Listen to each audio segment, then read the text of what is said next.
Tol ang Iglesia ni Cristo sa pagpapatupad ng batas.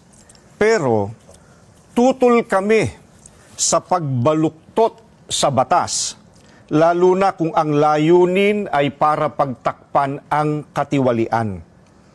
Gaya ng alam ng marami, si Senator Dante Marcoleta ay nanguna sa pag-iimbestiga sa isa sa pinakamalaking pandarambong na naganap sa ating kasaysayan.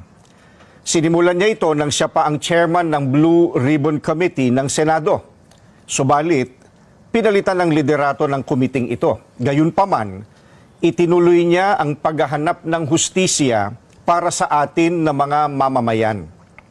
Ang ipinagtataka namin ay kung bakit siya na nagsusulong sa pag-expose ng mga sangkot sa napakalaking pagnanakaw sa Pilipinas ang kakasuhan at ipakukulong sa halip na ang mga na-expose.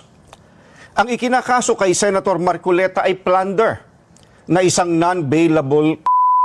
Sa makatwid, ipakukulong siya at hindi pwedeng magpiyansa hanggang hindi natatapos ang pagliliti sa kanya. Sa madaling salita, ay hindi na niya maitutuloy ang paglalantad o pag-expose sa mga sangkot sa pandarambong na naganap. Pero, paanong naging plunder ang pagtanggap ng campaign donation o campaign contribution? Hindi naman galing sa kabangyaman ng Pilipinas ang tinanggap niyang donation mula sa mga sumuporta sa kanyang pagkandidato bilang senador. At mismong ang COMELEC ay naglabas na ng desisyon na walang krimen na naganap sa pagtanggap niya ng campaign donation. Sinusuportahan ng Iglesia ni Cristo ang itinataguyod ni Senator Marcoleta dahil ito rin ang posisyon namin. Nananawagan kami para sa transparency, accountability, justice, and peace.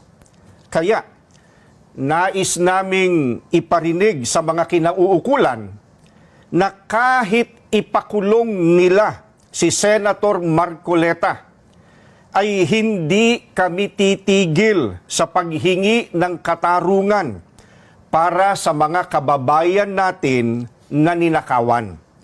Gusto naming ipaalam sa kanila na isang injustice ang selective justice at hindi kami mananahimik sa harap nitong napakalaking pagyurak sa katarungan na hinihingi ng ating mga kababayan.